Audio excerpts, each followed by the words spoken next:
Magtulungan tayo para sa pangkalusugan at pangkabuhayan ng ating mamamayan. Programang handog sa inyo ni Ms. Marilyn Camacho, President, CEO, Founder ng JMC Foundation Incorporated, a livelihood and humanitarian program. Magtulungan tayo.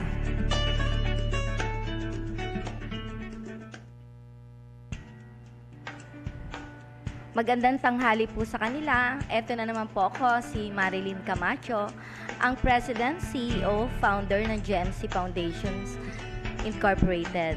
Ito po, may maganda po akong inihandang topic para sa inyo para makakatulong po sa ating kalusugan. May kinalaman po ito sa diabetes. Majority po ng buong tao sa buong daigdig ay napapaharap sa diabetes. Isa din po yan sa top 5 killer po sa buong mundo.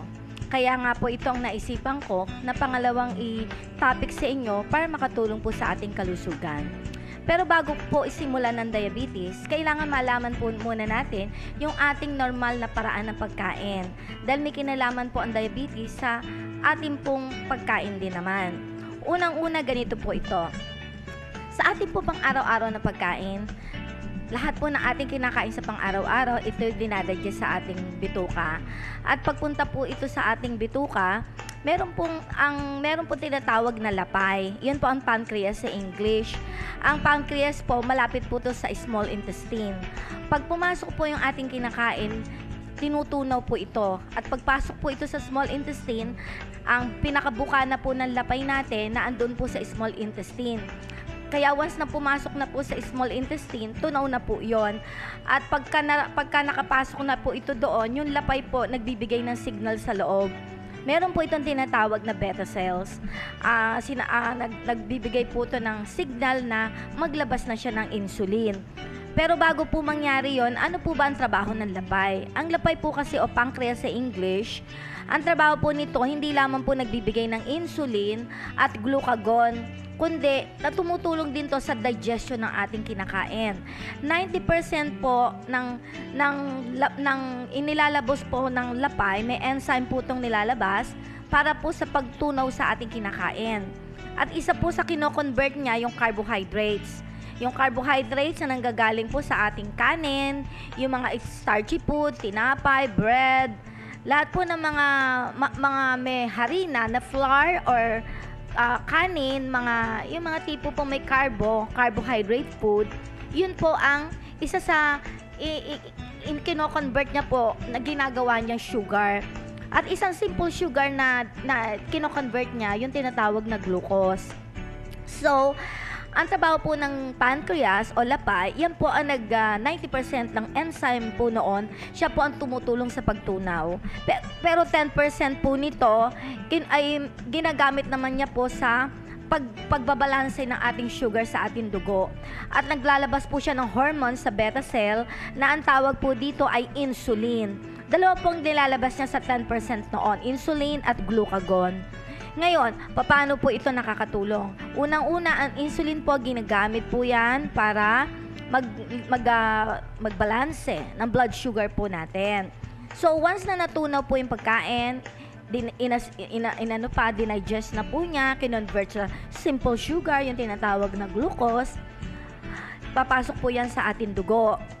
Isa po yan sa nutrients ng ating dugo na papasok. At kasabay po noon, maglalabas naman po ang lapay ng insulin. Sasabay po siya sa dugo, kasabay po ng glucose o sugar na converted. Papasok po siya ngayon sa ating mga selula. Pagpasok niya po sa selula, meron tinatawag po doon na receptor, insulin receptor, na nakakabit po ito sa cells po natin. Para makapasok po sa cells po natin, yung sugar po na kakailanganin natin para mag-function ng ating cell, gumana yung ating katawan.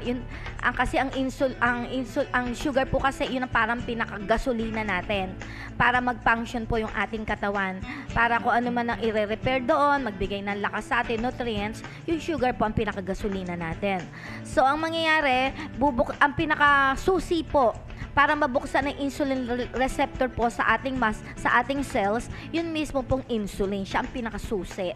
So, bubuksan niya ng insulin yun. Bubuksan niya insulin receptor. So, papasok ngayon ng sugar, para paganahin yung ating cells para mabuhay tayo. Kung may ire-repair sa atin damage sa ating katawan, ire-repair niya, bibigyan po tayo ng nutrients. So para gumana po tayo, para mag-function po yung ating katawan. So yan po yun ang po ang normal. Ngayon, paano ngayon po pumapasok ang diabetes dito? Ang mangyayari po, kasi pag nasosobrahan po tayo ng carbohydrates, katulad ng white rice, white bread, lahat po ng mga processed food na nawala na po yung tamang sustansya po nito. Kasi meron po tinatawag na complex carbohydrate. Yung complex carbohydrate po, makukuha yun sa whole grain, whole rice, yung mga wild rice, yun po yung mga nakuha natin sa beans, yung mga vegetables and fruits, yung mga nakuha natin sa kamote, patatas, yung mga whole food po na naandoon pa yung nutrients.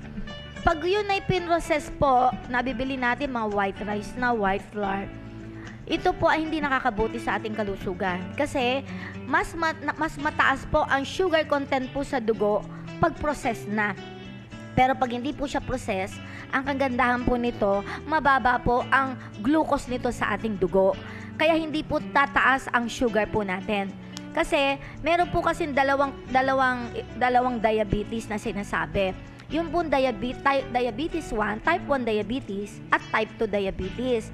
Yung type 1 diabetes po kasi, karaniwan po ito nakukuha ng mga teenagers, 30 years old pababa.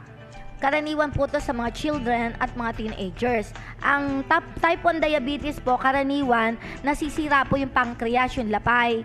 Hindi na po siya naglalabas ng insulin. Isa pong klase yon.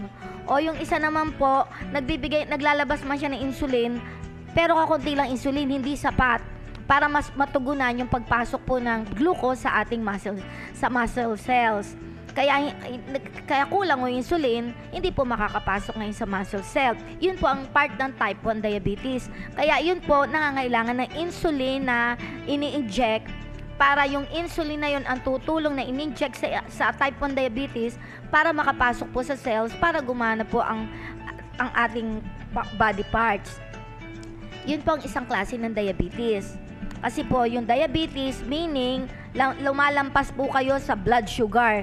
Kasi po, ang karaniwang normal na blood sugar po dapat napapasok sa ating dugo, hanggang 10 to 110 lang po. 60 to 110. Yun po ang normal na blood sugar dapat napapasok sa ating katawan. Pero kung lalampas na kayo sa 110, 111 to 126, nasa pre-diabetes na po kayo kung laging ganun ang lumalabas sa inyong sugar sa dugo. Pero pag lumampas pa po kayo sa 126, 127 hanggang pataas, yun na po talaga ang tinatawag na diabetes. Nangangahulugan, napakarami na pong sugar na glucose sa inyong dugo na hindi po pumapasok sa muscle. Pag type 1 diabetes po, nangangailangan ng shot ng insulin para ipasok to sa inyong muscle cell, sa mga cells, para gumana po ito, kailangan po ng insulin. Kaya yan po, kung papasok po yon, hindi na ho dadami ang blood sugar nyo, so magno-normalize po kayo, nakokontrol po ang blood sugar. Tapos, yun naman po type 2 diabetes, karaniwan po ito, mataas din po ang blood sugar nito, more than 110, yung pre-diabetes, pareho din po siya ng type 1, 126 pataas.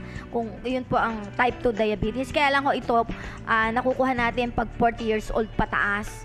Pero siya, naglalabas siya ng tamang dami ng insulin. Bumabagay siya sa dami ng sugar na lumalabas. Yun din ang tamang ine-excrete ng pancreas natin na insulin para pumasok po sa cells natin. Ang problema naman po sa type 2 diabetes, yung insulin receptor po,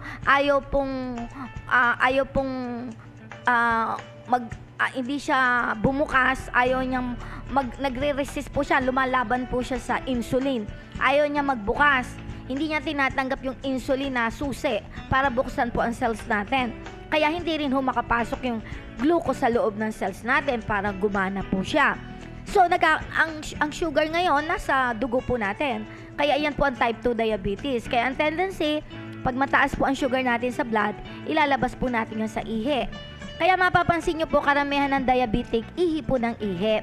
Kasi nga po, pag mataas po ang blood sugar nyo at hindi pumasok po sa cells, dahil nga po kung hindi may insulin receptor na ayaw tanggapin, o kaya naman hindi nga po gumagana yung ayaw papasukin sa cells, iihi nyo po, yun ilalabas nyo po. Kaya karaniwan po, ihi ng ihi. Natural, pag ihi po kayo ng ihi, mangyayari sa inyo, lagi po kayo nauuhaw kasi nababawasan po kayo ng fluid.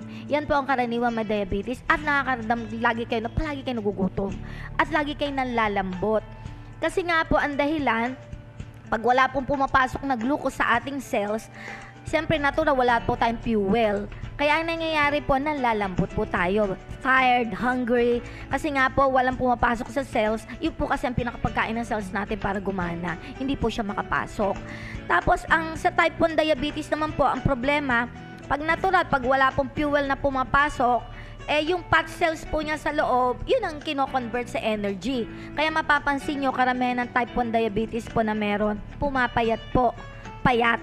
Kasi nga po, hindi makapasok yung sugar sa cells niya. So, yung fats niya sa loob, ang ginagamit yung fuel. Yan po ang karaniwang problema. Ngayon, natapos na po natin yung type 1 at type 2 diabetes. Ngayon, ano naman po ang danger? Pag ang blood sugar po natin ay lagi mataas, lampas sa 110, laging lampas sa 110 or umabot sa 126 or 200 mahigit, na lagi pong gano'n na hindi bumababa, hindi po natin nakokontrol. Ang delikado po doon, maraming komplikasyon na mangyayari po sa ating pangangatawan. Isa po sa magiging komplikasyon natin, magkakaroon po tayo ng problema sa puso. Magkakaroon po tayo ng sakit sa puso. Bakit? Ganito po iyon. Pag po kasi mataas ang glucose po natin sa ating ugat, ang nangyayari po doon, nagke-create po ito ng plaque. Yung pong plaque, yung pong pinagsamang fat cells na kinakain natin at cholesterol. Pag naghalo po yun, nabuo po sa ugat natin, yun po ang tinatawag na plaque. Yun po ang mga bara-bara na pinagsamang mga taba-taba po at cholesterol, na high cholesterol.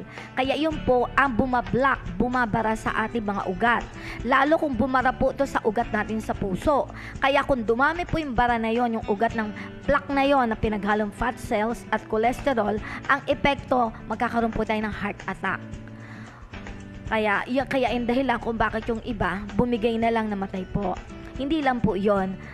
Isa din po dahilan, natural, siyempre po, pag mataas po ang glucose, bahagi na po yung ugat natin sa ulo, sa brain, dahil nga po nabumuo po doon yung plaque. Ang tendency po, pagka namuo po doon, dumami, bumara po sa ugat, magkakaroon tayo ng stroke. Kasi nga po, mapapagot ang ugat po doon. Masisira po yung tissue muscles po doon. Kaya karaniwan po, pag mataas ang blood sugar natin, kung hindi natin iingatan, isa sa problemang haharapin po natin komplikasyon, heart attack at stroke. Ngayon, hindi lang po yun ang komplikasyon na haharapin po natin pag mataas po ang ating blood sugar. Ang apektado rin po dito, ang ating kidney. Kasi po, pag mataas po ang glucose po natin, yung sisirain po dahil nga po hindi makapasok sa cells po ng kidney, sisirain po ang kidney cells. Kaya pagka nasira na po ang kidney cells, hindi na po makapag-function ng ating kidney cells para matulungan niya yung katawan natin para ano man ang damage doon, ano man ang waste doon, maaapektuhan po tayo. Kasi ano po ba ang trabaho ng kidney? Ang trabaho po kasi ng kidney, yan po ang lumilinis ng ating dugo. Nililinis po niya to. Kaya lahat po ng waste na kinakain po natin na hindi mabuti sa ating katawan, linaalis po ng kidney, inihiwalay po niya na may kasamang tubig to at electrolytes. Ngayon, pag yun po ay nilinis niya, ilalabas niya po sa ihi, yon sa urination natin. Pero once na may damage po ang kidney cells natin, hindi po niya magagawa na linisin ang dugo natin. So yung waste na dapat niyang ilabas sa ihi, kasama po yung tubig at kasama po yung electrolytes, mananatili po siya doon sa dugo natin. Hahalo siya ngayon sa dugo natin. Sa halip na lumabas, mananatili po siya sa dugo natin. At pagka nanatili po siya doon, magkakaroon po tayo ng kidney failure. At pag tumagal po ang waste doon, totally darating ang time, hindi na po gagana ang kidney natin. Magkakaroon po tayo ng in-stage disease kidney. In-stage kidney disease. At pag nagkaroon po tayo noon, ang effect noon, kundi magdadialysis po tayo, dahil hindi na nga po gumagana yung kidney hanggang sa mamatay po tayo. Kaya mapapansin niyo po karamihan na nagda-dialysis, hindi po nabubuhay na ng matagal. Karaniwan namamatay po agad. Pinakamatagal na siguro sa dialysis yung 5 years, 3 years, 4 years. Kasi po, hindi na po gumagana yung kidney niya. At syempre, kahit nililinis siya ng dialysis, yung bato niya hindi na gumagana, sira na po. Kaya, hindi na rin tumatagal ang buhay niya dahil nga po, yung sugar po niya na andoon po, nakatining doon, hindi po nalilinis. Kaya isa yan dahilan kung bakit pag hindi natin, napabayaan natin ang ating blood sugar na hindi bumababa, kidney po ang sisirain sa atin. Hindi lamang po yung komplikasyon ang haharapin po natin. Isa rin pong komplikasyon na haharapin po natin pag may diabetes tayo, hindi po bumababa ang ating blood sugar, ang haharapin po na natin ay ang ating mata. Ang lente po ng mata natin maaapektuhan. Kasi po ang effect, pag mataas po kasi ang glucose natin, pupunta po yun sa mata. Ang effect nga po, di ba sabi ko sa inyo, ihi po tayo ng ihi. So ang fluid po sa ating mata maaalis. So pag nawala po ang fluid sa ating mata, ihi po tayo ng ihi. Ang effect, yung fluid po na yun, pag nabawasan, magkakaroon po tayo ng blurry vision. Lalabo ating mata at nag-uulap-ulap. At ang effect pa po noon, pagka mataas ang ating blood sugar nga po, ang effect pa po noon, nagkakaroon po ng swelling po sa mga ugat sa mata na malapit po sa retina. Yung retina po natin, yung sa lente po naman na natin, malapit doon.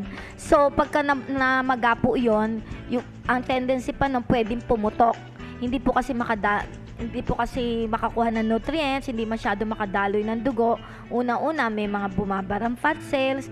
Pagkatapos may komplikasyon pa nga po sa high blood sugar po. So, namamagay ugat, pumuputok. At once na pumutok po iyon, magkakaroon po ng floating spot. Kaya minsan makikita nyo, magtataka kayo, yung mata nyo para may itim-itim po kayo nakikita sa mata nyo, yung tinatawag natin floating spot. Yun nga po, dala po na may pumutok na ugat po doon dahil nga po sa high blood sugar po natin. At pag marami na pumutok na ugat doon at napabayaan po natin, tumagal po, hindi natin napababa ang high blood sugar natin, marami pong puputok sa may lente na ating mata, yung sa retina po. Ang sakit po na tawag doon ay retinopathy, tawag po doon. Ang mangyayari po, blindness na pong haharapin natin. Kaya yung iba nabubulag ng tuluyan.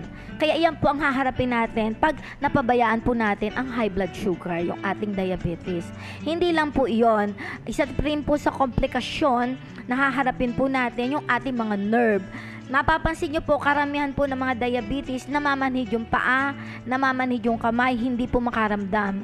Pag mataas po kasi ang diabetes, hindi masyado makapasok yung oxygen at dugo sa iba-ibang part ng ating katawan. Kasi nga po, nabablock na po ito ng high blood sugar.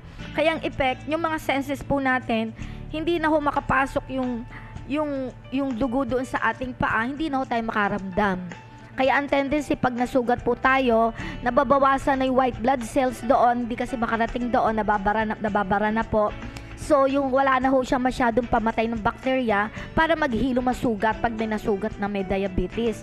Kaya ang tendency, wala nang white blood cell doon para mapatay yung mga bakterya doon at wala nang oxygen na pumapasok doon para makatulong po sa sugat at sa pangangailangan po ng ating mga selula. Hindi po sila makagana. Tendency, hindi na po gumagaling ang sugat. Kaya iba nauuwi sa gangrene at yung iba, ang pinakamasaklap sa lahat, pinuputol po ito. Kaya iyan po ang iba't ibang mga karamdaman na haharapin po natin sa diabetes. Sa una po, pagka type 1 po, at least alam natin agad, makakapag-ingat po tayo. Pero once na kayo po ay type 2 diabetes, hindi nyo agad mararamdaman. Aabutin kayo ng 10 taon bago nyo malaman may diabetes po kayo. Unti-unti na sinisira na ang katawan nyo, hindi nyo alam. Malalaman nyo lang pag malala na po kayo. Kaya yun po ang delikado pag mataas po ang ating blood sugar. Ngayon, ano po ang gagawin natin para maiwasan po natin ang diabetes? Importante po, nagpapatingin din po tayo sa ating blood sugar. At kailangan medyo alam natin ang mga symptoms. Kung may symptoms po tayo ng diabetes. Mapapansin po natin ang mga symptoms ng diabetes, yung nga, lagi nauuhaw, ihi ng ihi, nanlalambot. Pagkatapos may blurry vision kayo, malabo ang mata. Katapos po, isa din pong sinyales ng may diabetes po, yung bang lagi po kayong yung nag-i-itching po kayo, nangangati po sa maselang bahagi po ng babae o lalaki kasi nga po ihi ng ihi, nagkakaroon ng bacteria doon, nangangati po kayo. Pagkatapos sa mga type 1 diabetes, weight loss, yan po ang mga ilang mga mapapansin po natin. Tsaka nanlalambot, laging nagugutom.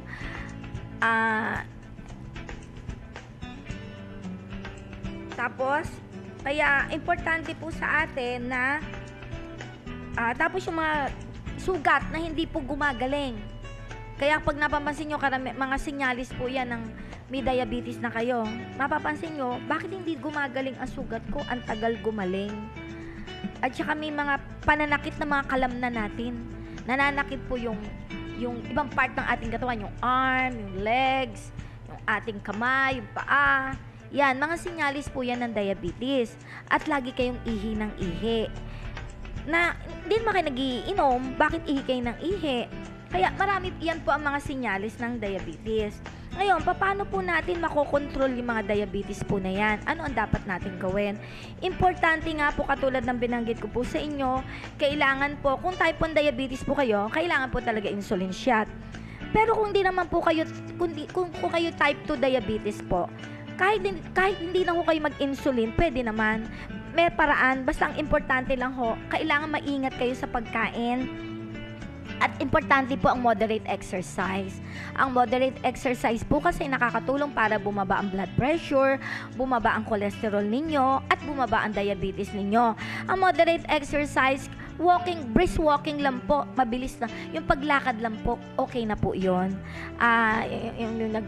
Sa halip na mag-tricycle kayo, maglakad na lang po kayo. Malaking bagay po yun para bumaba ang diabetes. Yung medyo may ginagawa-gawa po sa bahay, malaking bagay po yun.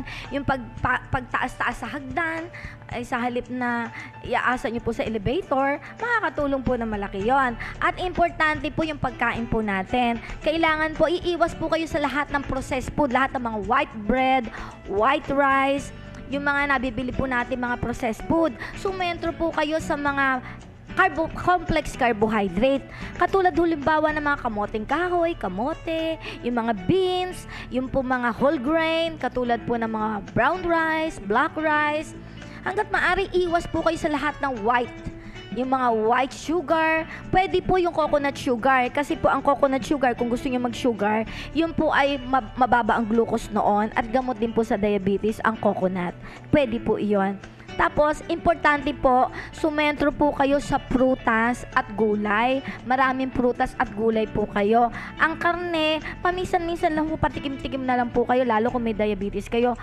Kung maaari, iwasan nyo po yung mga taba-taba nito. Iwas po kayo sa lahat ng mga magigrising pagkain, yung mga mamantika, kasi nakakataas po siya ng blood sugar at blood cholesterol po. Kaya hindi po nakakabuti yan. Kasi magkakakabit po yan. Pag mataas ang sugar nyo, mataas ang cholesterol, may high blood kayo. Magkakasama po, hindi po naghihiwa-hiwala yan. So, iwasan nyo po yung mga pagkain na yon. Sumentro lang po kayo sa prutas, gulay, isda. Ang isda po, medyo konti lang po, hindi marami. Pero mag-concentrate po kayo sa gulay, prutas, mga whole grain po, katulad ng binanggit ko sa inyo. At dyan po papasok ang Nutri-21 juice. Ang Nutri-21 juice, may dinisign po ito para mabalanse ang inyong blood sugar at matanggal po ang mga barabara sa inyong puso at sa mga barabara sa inyong ugat.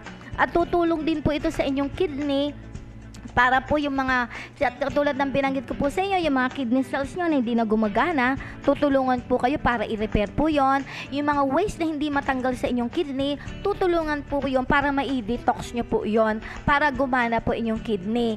Hindi lang po yon. Yung mga nerve po natin, tutulungan po lumakas ang nerve natin para lumakas po kayo at mag-function po yon para mag-heal po ang sugat ninyo. Kasi tutulong po yon para makapasok po na normal yung sugar, normalize po yon, makakapasok po sa cells ninyo para nag-heal po ang wounds po ninyo. Kasi may detoxifying effect po ang Nutri-21 juice. May cleansing effect po ito. At tutulungan po para mag-heal po kayo at meron din po yung pantanggal ng mga barabara sa bad cholesterol. At tutulungan din po kayo para i-heal po ang lahat ng party na inyong katawan. Kaya yan po ang madalas ko i-recommenda sa inyo. Kasi lahat po na ingredients na kailangan po natin sa karamdaman natin sa diabetes, natutulungan po ng Nutri-21 juice. Unang-una po, bakit? 'Di ba sabi ko po sa inyo, kailangan natin prutas, gulay? Kasi po, ang Nutri-21 juice, andoon na po lahat ng ingredients na kailangan natin ng prutas, gulay. Katulad nga po ng binanggit ko, 21 in 1 po ito. Ano-ano po ba ito? Acai berry, goji, strawberry, barley, malunggay, wheatgrass, mangosteen, dalandan, mango, pineapple, carrot, grapeseed, tomato, spirulina, apple, banana, aloe vera, calamansi, guava, guyabano, coconut water. O napansin nyo po, madaming prutas po kailangan natin. Sa diabetes, kailangan po yon. Gulay, meron po tayong malunggay dito. Meron po tayong carrot dito. Kailangan po natin. Meron din po tayo ng spirulina. Yun po ang blue-green algae po. So, naandin din po ang coconut water. Kailangan po natin para malinis ang ating bato. So, yung kakailanganin po natin na hinihiling po na sa diabetic patient para humusay po siya at gumaling, nandoon na po yung binabanggit ko pong prutas at gulay at herb na kailangan po natin at coconut water para diuretic po ito. Nandoon na po para tulungan po kayo ng Nutri-21 juice. At kung hahaluan pa po natin to ng alkaline ionizer flask, mayroon po itong ingredients na calcium, magnesium, potassium na naandoon po sa tubig mula sa flask po. Meron po itong 10 stones na tutulong po doon at paliliitin po na ang molecule at punong-puno po ito ng oxygen. Kaya magtutulungan po yung dalawang yung Nutri at alkaline ionizer flask ng tubig doon para matulungan po kayo, ma-detox kayo, matulungan lahat para matanggal lahat yung bad cholesterol, malinis ang kidney nyo, matanggal lahat ng mga bara sa part ng lahat ng katawan nyo, ma-heal ang wounds nyo, dahil may healing of the wounds po yung dalawang ito na inire-recommend ako. Hindi ba malaking tulong po sa atin ito para at least hindi naman po natin kailangan yung masyadong magaman po nakakatulong yung reseta ni Doc. Pero kung puro naman po tayo laso na ipinapasok sa ating katawan, may iba naman po madadamage sa ating katawan. At ito po ang kagandahan pa nito, mura lang po siya. Kasi 200 pesos lang naman po ang registration ng Nutri-21 juice. Tapos kung registered po kayo, makakabili po kayo ng discount. 210 lang po per box niya pag registered po kayo. Tapos po, pwede nyo pang i-referral ang mga kaibigan nyo anywhere in the Philippines, anywhere in the world, at kayo sponsor na mabibigyan din po kayo ng referral bonus at pairing bonus po ng kumpanya ng Nutribis International.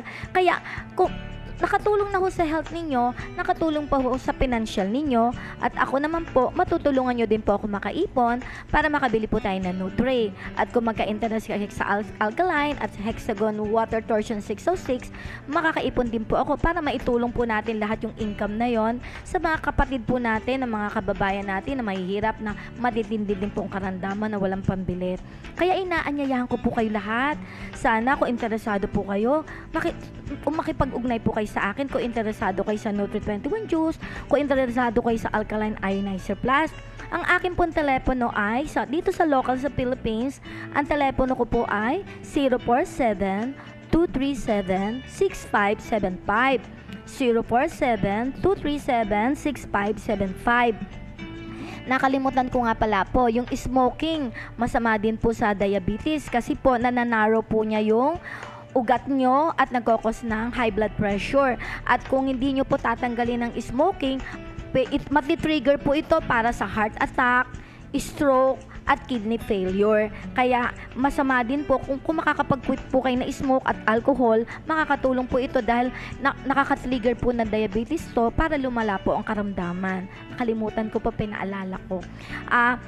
Yung akin nga pong telepono uli, 047-237-6575. Sa abroad naman po, ang telepono ko, 6347-237-6575. 6347-237-6575. Ang cellphone ko naman po local ay 0908-8919-303. 0908-8919-303. 0908-8919-303. Yung sa abroad naman po, 63-908-8919-303. 63-908 8919303 plus 63-908-8919-303. At may website din po ako. Yung hindi po makakarinig dito sa buong Bataan, yung part po ng ibang part ng Philippines at sa abroad, pwede nyo kayong mamili sa akin sa website. Kung may mag-sponsor po kayong under ng Nutri-21 Juice, katulad po ni Henner, isa-sell dito na under na po, at iba po mga ahente ko, pwede po nila kayong sponsor through my website. Ang aking pong website, www.jmcfoundation.net www.jmcfoundation.net www.jmcfoundation.net. Tapos, i-enter nyo po yon. Tapos, click nyo po ang contact. Pag na-click nyo po ang contact, makikita nyo po letter F. Pag nakita nyo po letter F, i-click nyo po ang letter F. Pag na-click nyo po yon, pasok po kayo sa Facebook ng foundation. Mag-sign in po kayo para makapasok kayo. Pag napunta naman po kayo sa foundation Facebook po, makita nyo po yung 3 product: Alkaline Ionizer Flask, Hexagon Water Torsion, at Nutri-21 Juice. Lahat po yan may mga number ng mga YouTube, pwede nyo panoorin para lalo nyo malaman ng detail about the product. Tapos po, kung gusto nyo pong maunawaan ang pumasok sa website broadcasting para maipakita nyo to sa mga kaibigan ninyo, makapag-sponsor po kayo. Pag nasa YouTube na po kayo doon sa Facebook, i-click nyo po isang Facebook doon. Pag napunta po kayo sa YouTube doon, pag kinlik nyo po isang YouTube doon, pasok kayo sa YouTube po doon. Kasi pag kinlik nyo po yung YouTube sa Facebook, papasok kayo sa YouTube.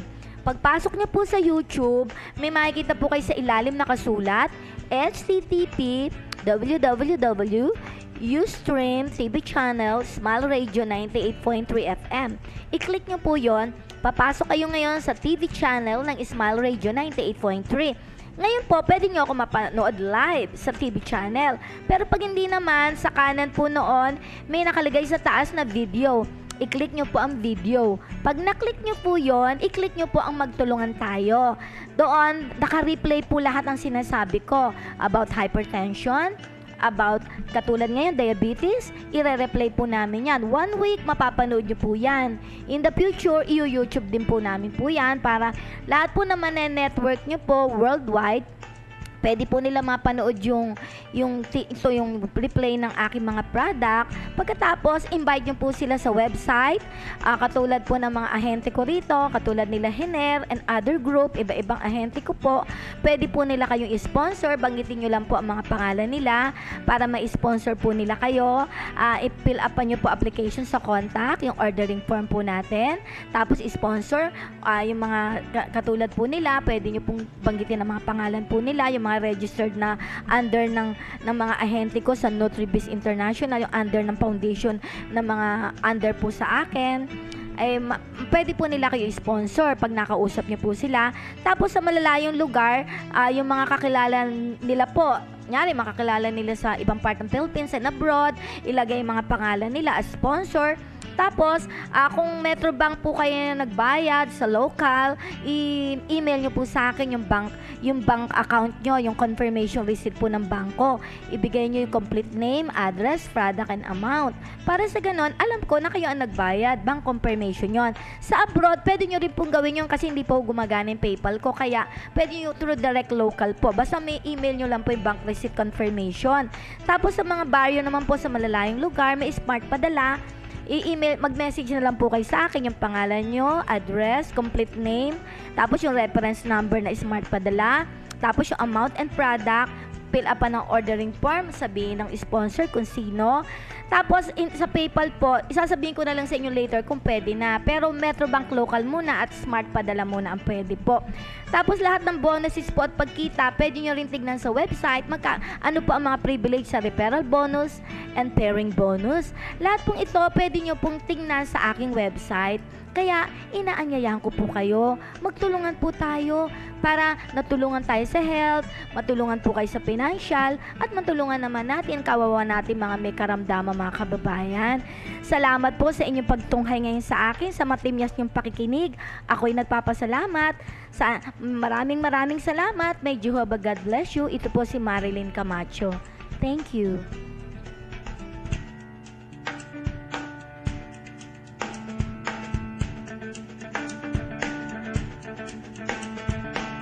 Magtulungan Tayo, a health and livelihood program for the community. This Magtulungan Tayo program is brought to you by Ms. Marilyn Camacho, President, CEO, Founder of JMC Foundation Incorporated, a livelihood and humanitarian program. Magtulungan Tayo.